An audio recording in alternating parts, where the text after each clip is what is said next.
I'm Andres Haladay. I'm a member of the Helena City Commission since 2014. I am also an attorney in town, lived in Helena since basically 2009. And you know, the whole time that I have lived in Helena or resided in Helena, I've lived probably within 4 blocks of Rodney. Lived on Breckenridge for a while and a little further down 8th, and now 8th Avenue just off of Rodney.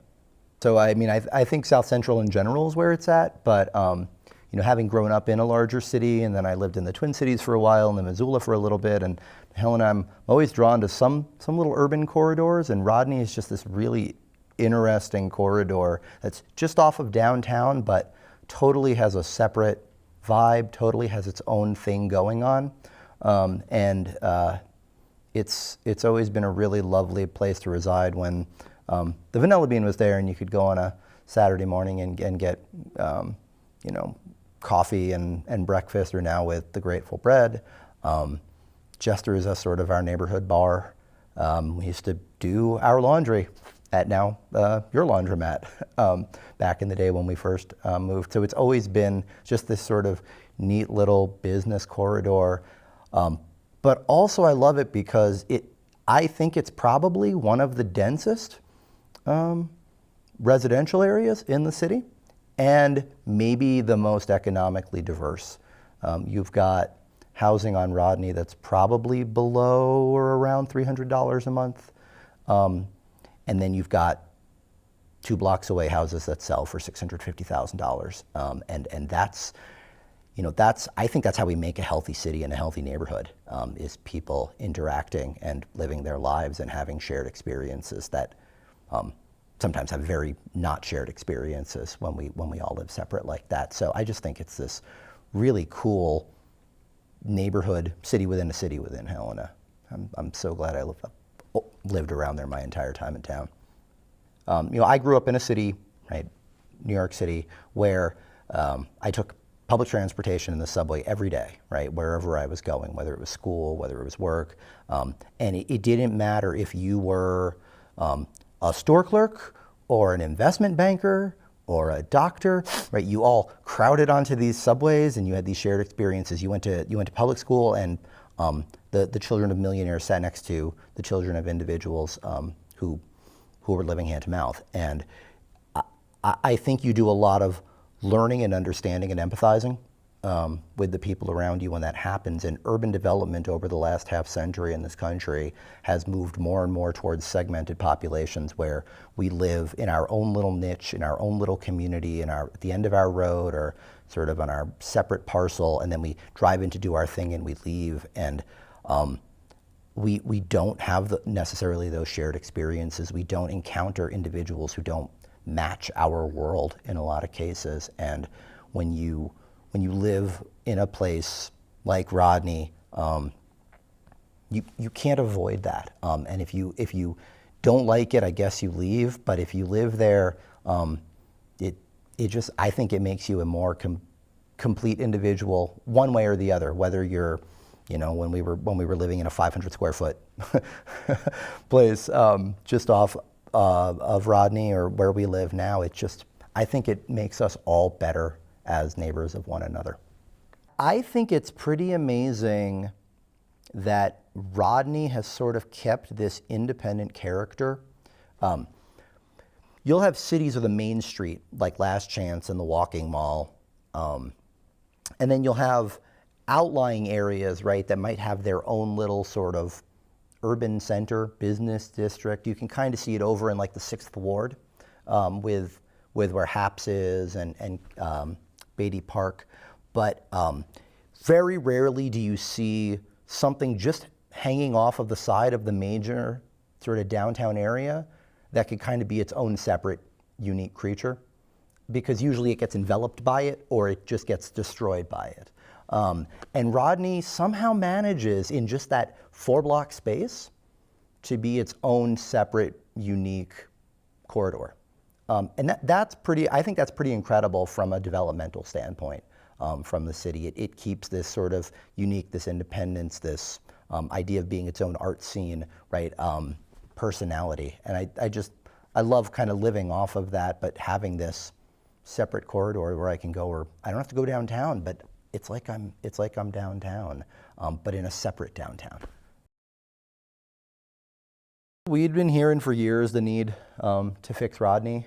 And I think anyone who drove Rodney experienced sort of what felt like riding on waves sometimes. But also just sort of a bit of underlove and neglect. You know, when the urban renewal district was created downtown, I think we missed the opportunity to include Rodney, and thankfully, you know, Commissioner O'Loughlin, I think, kind of pushed to fit Rodney into it, not to make Rodney like downtown, right, but to include Rodney in the benefits, because Rodney's an area that could capitalize on, you know, a good example is the streetlights, right? Money from this could be used to basically do facelift streetscapes and other things. Again, not to make Rodney downtown, but to continue for Rodney to be Rodney. But then it dovetailed well with doing the long-term need of the street rebuild on Rodney, and it was a long time coming. It actually almost happened by happenstance. It was supposed to be a project to fix failed streets throughout the South Central, and the city hadn't put Rodney on that list. It had 6th, it had Breckenridge, it had 8th, it had 11th, it had everything you could think of except Rodney, and part of it was that Rodney was just sort of too scary and too big to do, and so we just sort of didn't think about it. And so it finally just took sort of a ultimate will by the city to say, you know, we're going to just tackle this project, and it's long and it's dusty and it's sweaty and it's going to take another year to do the other parts, but I think it's going to be pretty cool when it's done, and I think we're going to be happy with the facelift that we're giving on just that streetscape. You know, sometimes the city tries to set the table there and then invite the residents and the people who own the properties there to follow suit and keep on keeping on with cool stuff. But not eliminating, right? Like that was really one of the key things for me, is like not eliminating things. It's so hard to get that balance right? Like when property's expensive, we can see that right now, it's so easy to sell it.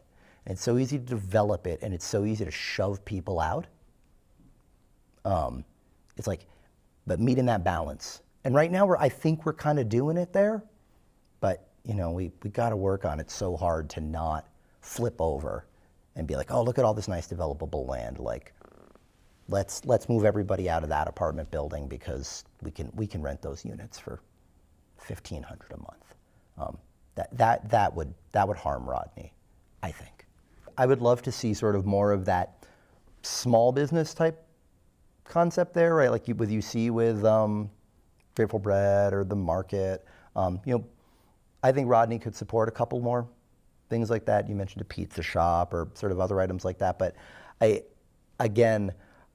really, really want to see, I think it could be such a cool spot to sort of focus on how private individuals and the city could work on things like affordable housing to keep either folks who are there or people in the future who are going to need to move to Helena. And you'd have a space that's affordable and walkable and safe. I mean, you've got a school 4 blocks away, right? So 5 blocks away. So I mean, all those kids can walk to school, which is pretty cool, right? Like you force people farther and farther out for affordable housing. You're not gonna, you gotta drive, right? You gotta take the bus. You don't have to do that there. That's a pretty incredible opportunity for those kids, I think. So I wanna see how Rodney develops as a continual neighborhood in its sort of independent space, but not flip over into,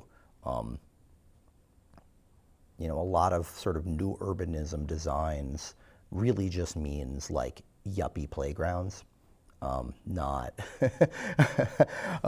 and sort of characterless. And so I don't know, that's what I want to see. And it's hard and it's messy and it doesn't work well in most places. So it's going to take a lot of effort to do it. But you know, the cool thing is, like you said, you know, you're investing in buildings there, property there, right? You live there. I think that keeps it. I think that sort of local continued local control and interest keeps it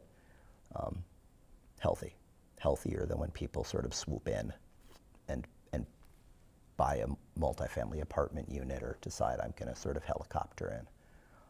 So I'm just hoping to see that continual balance of independence and maintaining the status quo of its independence, but